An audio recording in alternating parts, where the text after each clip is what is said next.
to buy Canelo versus Golovkin at $16.95. Press box office on your Sky remote or visit BoxNation.com.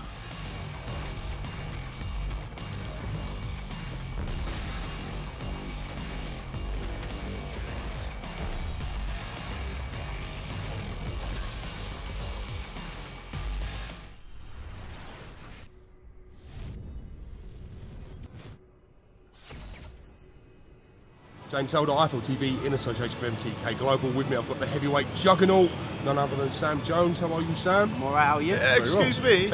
Also, not forgetting the big man himself. What's happening, Joe? How are you? Yeah, I'm good, mate. Good, good. Now, we're out in Vegas, big fight week. Very exciting time for boxing in general. It must be exciting to be sort of involved in your shoes at the moment. Talk to us about what you're doing here, what's going on. Well, I'm here in front of the MGM Grand, in between Hooters.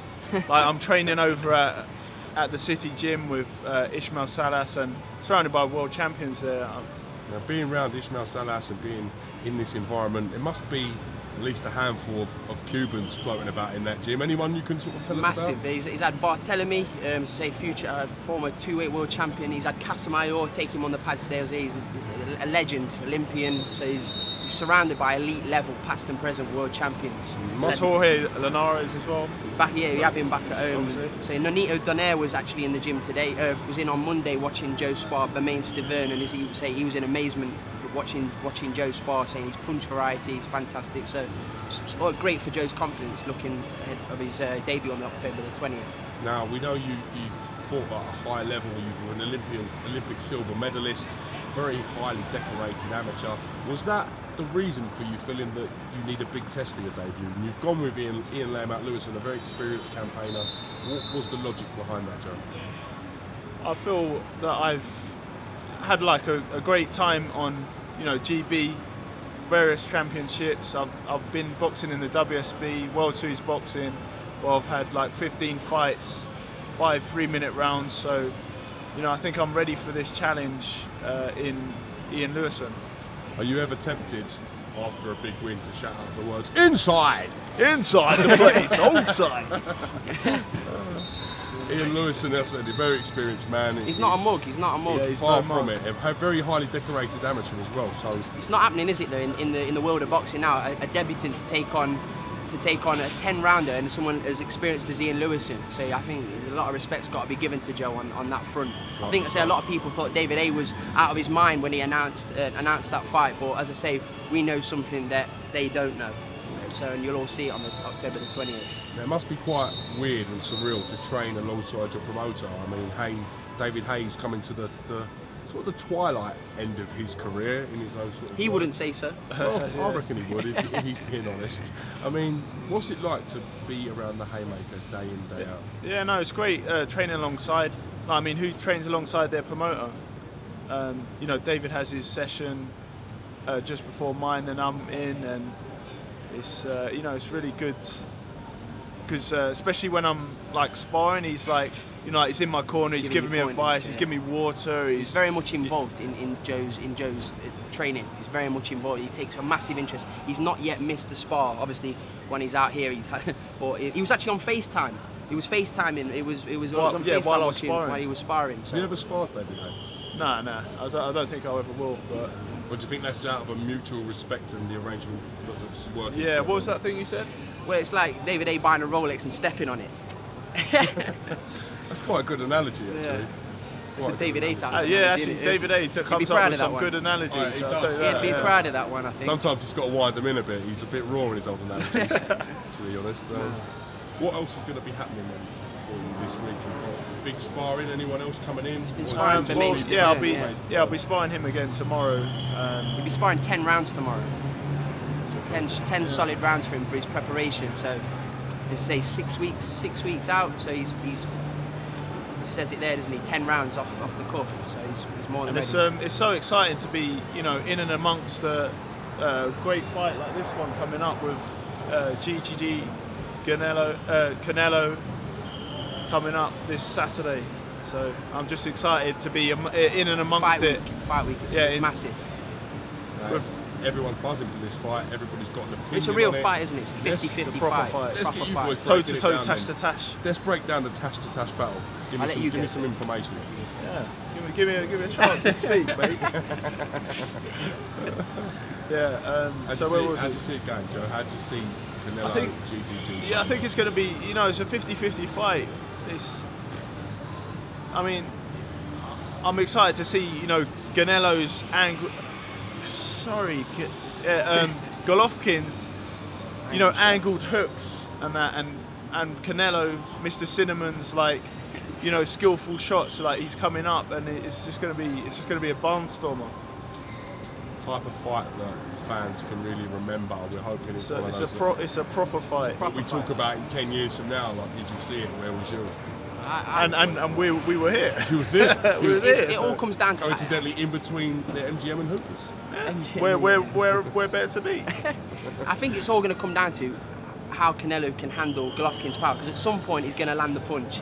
But we saw Canelo today; he looks massive. Yeah. So I think, me personally, I see a very close fight, but I think Canelo's going to take it on points. That's how I see the fight going. Yeah, I think either a Golovkin knockout or Canelo on points. If it went to points. Canelo looks to have bulked up quite a lot for this. He looks massive. He looks huge, massive. like He's a not tank. too far off tank levels, off your own sort of stature. Being honest, I mean, Hopefully he's kept his speed with that. yeah, that's the interesting thing about it. How will that affect him? It's going to be He's not interesting the to see his tallest- tactics. He's not the tallest of men, No. as Abel Sanchez pointed out today. He's not Danny Jacobs tall. So how will he sort of? What will he be like after the weight? I think he's going to be walking in and around the weight he is going to come in for the fight. So, but as I say, it's all depends on how Canelo can take Golovkin's power, because you know he punches like a mule, doesn't he? So we'll see how it goes. But I just part of me thinks Canelo's going to take it on points. So just coming back to yourself, you've done a lot of Brazilian sort of capoeira, which is a form of Brazilian martial arts. Can you elaborate and tell us a little bit about that? Well, capoeira originates in Brazil, and it's a dance fighting style, a martial arts style. It's developed with the slaves in Brazil, and they used to stand around in a circle and like clap and like dance. They disguised it as like a dance, but actually they were like training martial arts. That's incredible. Has it been helpful for yourself? I mean, you know you can do backflips and all this, please don't backflip and all this kind of stuff. Yeah, don't tell him to do that. Has Yeah. it I don't want Don't to tell him face do plant on this. Is it helpful for you, or is it just something that you enjoy doing? Do you think it helps you in your pursuit of being heavyweight world champion? I think with boxing, like everything really helps boxing. If you swim, you cycle, you run, you do weight training, and you know it all helps. Like that's the thing I love about boxing, because certain sports and disciplines, you know, you only can train a certain way, but with boxing everything helps, and fighting, because there's a lot more that goes to it. You're also a very talented artist. You're in good company as well. We've got a mate, Killian, here. He's helping us doing a bit of work today. Shout out. Shout out to Killian. But you're in good company. Can you Old tell us side. a little bit? Killian Inside. Can you Inside. Tell us a little bit about the sort of the artistic drawing and the creative side that you do. Well, I did a BA at, I did a BA at Middlesex University, and like growing up, I was like, my dad taught me oil painting at a young age, so that was like one of my skills. You know, I was really good at art. I was really good at sport, so I went with my skills and just kept on improving. And you know, I still paint now every now and again when I get time. What was the last thing you painted? I actually did a piece. Actually, no, I did a weekend with my dad. It was like like you do still lifes. You know, when you set up a scene and then you do it with. I used acrylics. I also did a piece for.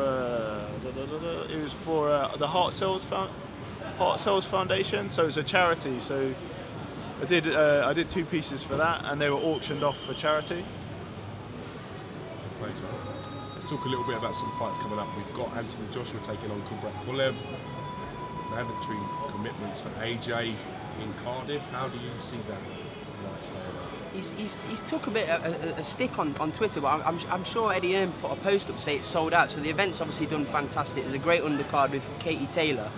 But the fight's took a bit of stick, but he has to take the fight or he loses his belt that he's worked, say, his whole life to get. So it's just silly people's opinions on that. But he's got a job to do.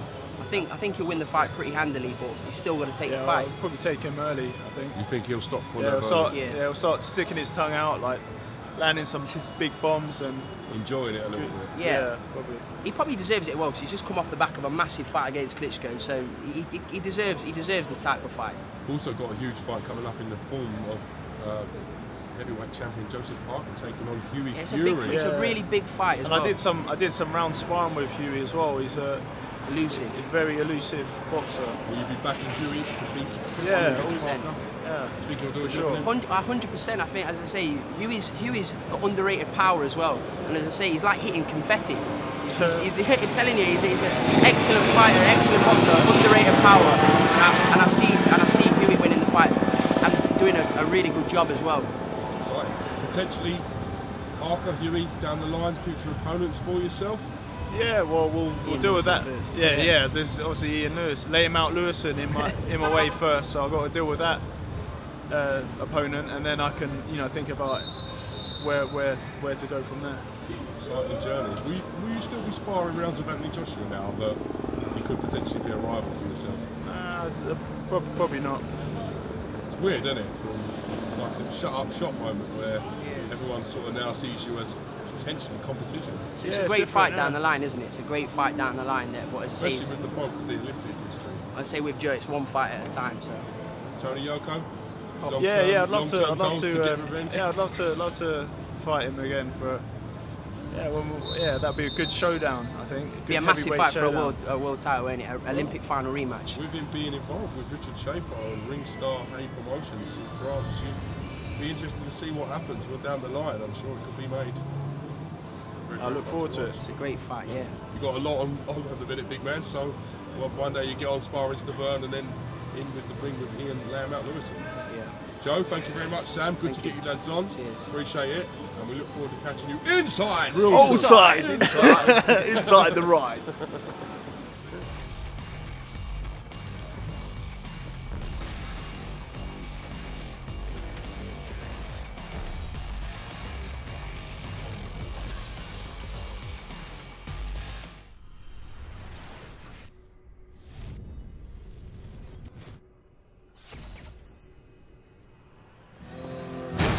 To buy Canelo versus Golovkin at $16.95, press box office on your Sky remote or visit BoxNation.com.